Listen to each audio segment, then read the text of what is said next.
We offer you deep historical information from history on YouTube channel. Subscribe. Now don't forget to turn on notifications.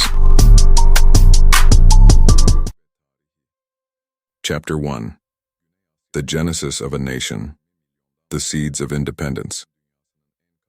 The genesis of Pakistan's independence can be traced back to the late 19th century, a time of heightened political and social consciousness within the Indian subcontinent. The British colonial rule, while introducing certain infrastructural advancements, had also fostered a growing sense of nationalism and a desire for self-governance among the Indian population. During this period, the Indian National Congress emerged as a prominent political organization, spearheading the movement for Indian independence. However, within the Congress, there were growing concerns among the Muslim minority about the protection of their political and cultural rights. This sentiment eventually led to the formation of the All India Muslim League, AIML, in 1909. The All India Muslim League and Muhammad Ali Jinnah.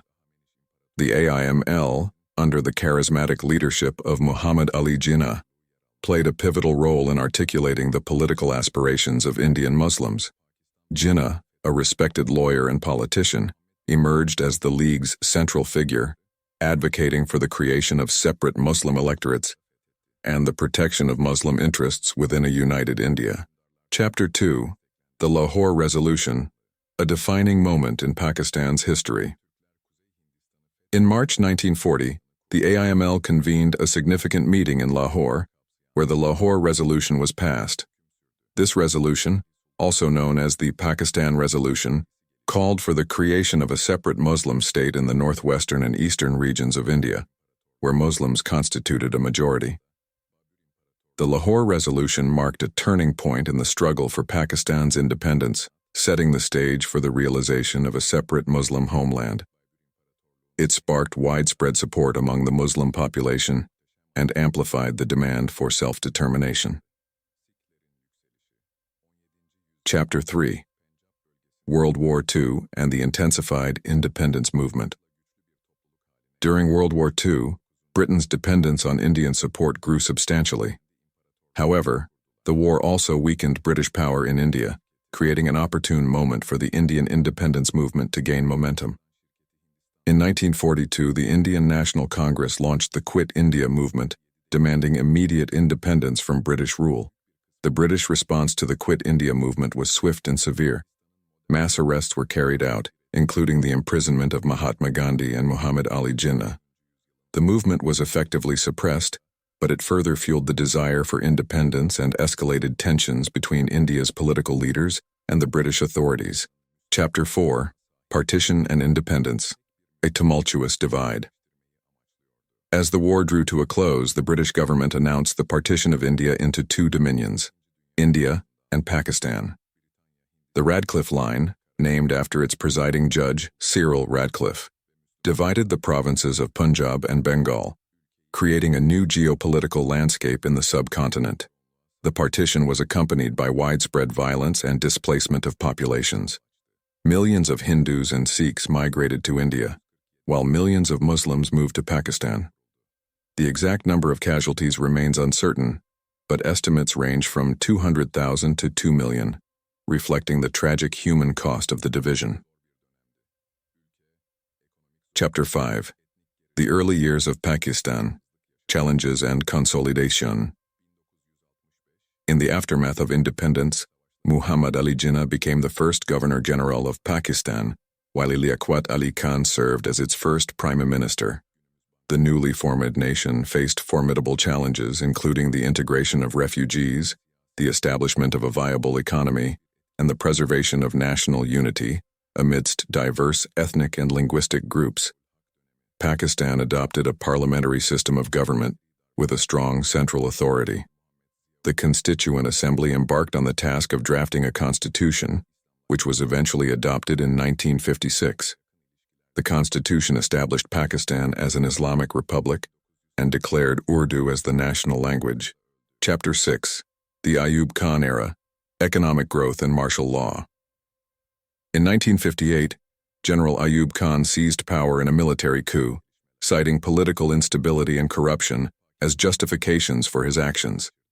Khan imposed martial law and ruled Pakistan as a dictator for over a decade. During Ayub Khan's rule, Pakistan experienced significant economic growth and modernization. He implemented a series of reforms, including land redistribution, industrialization, and educational expansion. However, his authoritarian rule also led to widespread dissent and political unrest. Chapter 7. The 1965 War with India, a watershed moment in Indo-Pakistani relations. In 1965, Pakistan and India engaged in a war over the disputed territory of Kashmir. The war ended in a stalemate, but it intensified tensions between the two countries and further polarized public opinion in both.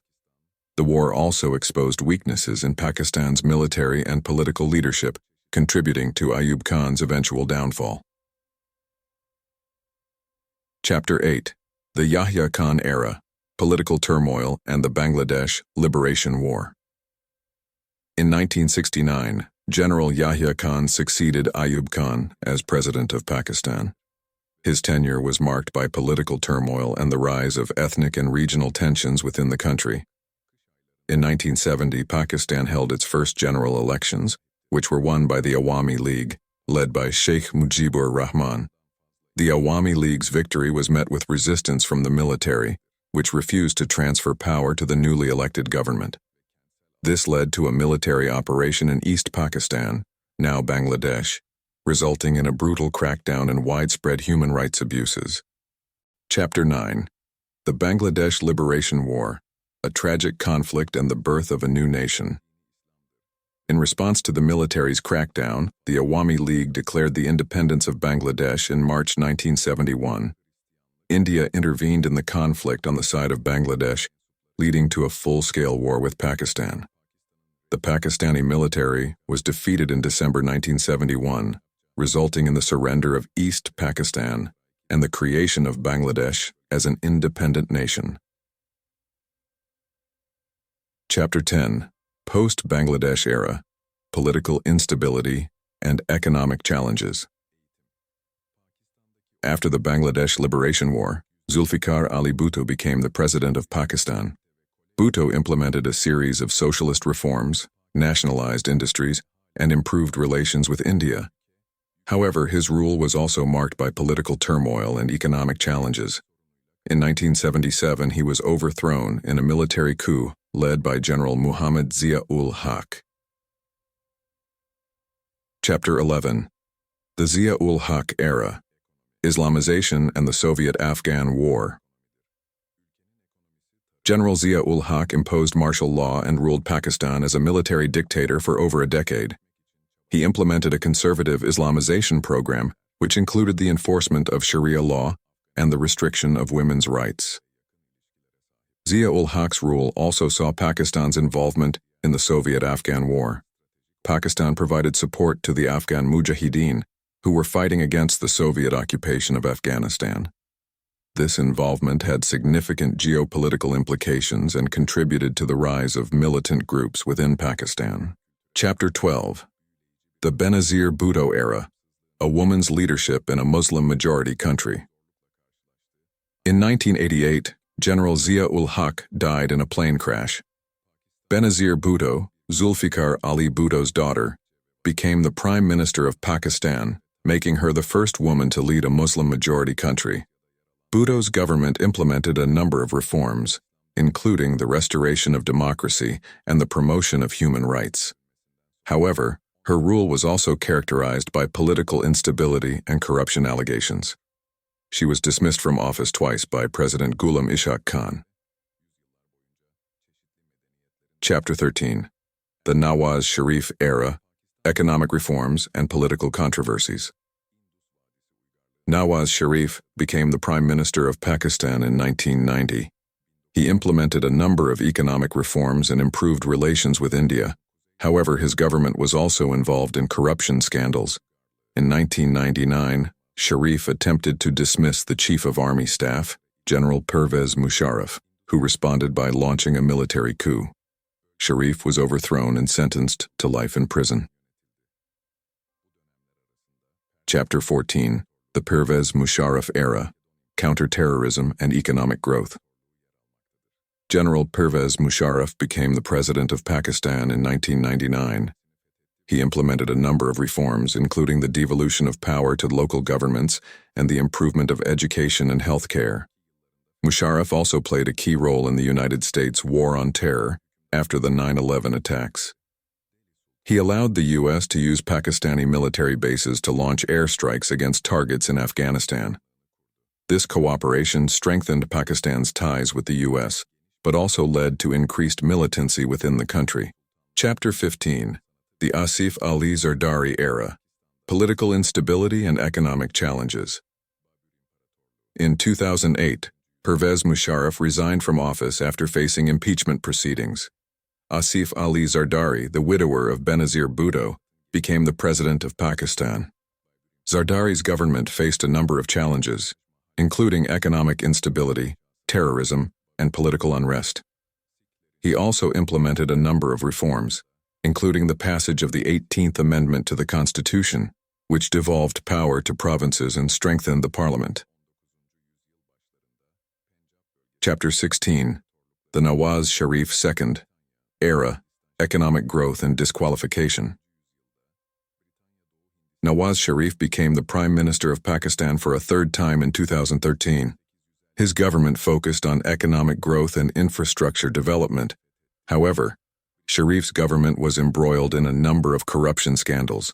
In 2017, he was disqualified from office by the Supreme Court.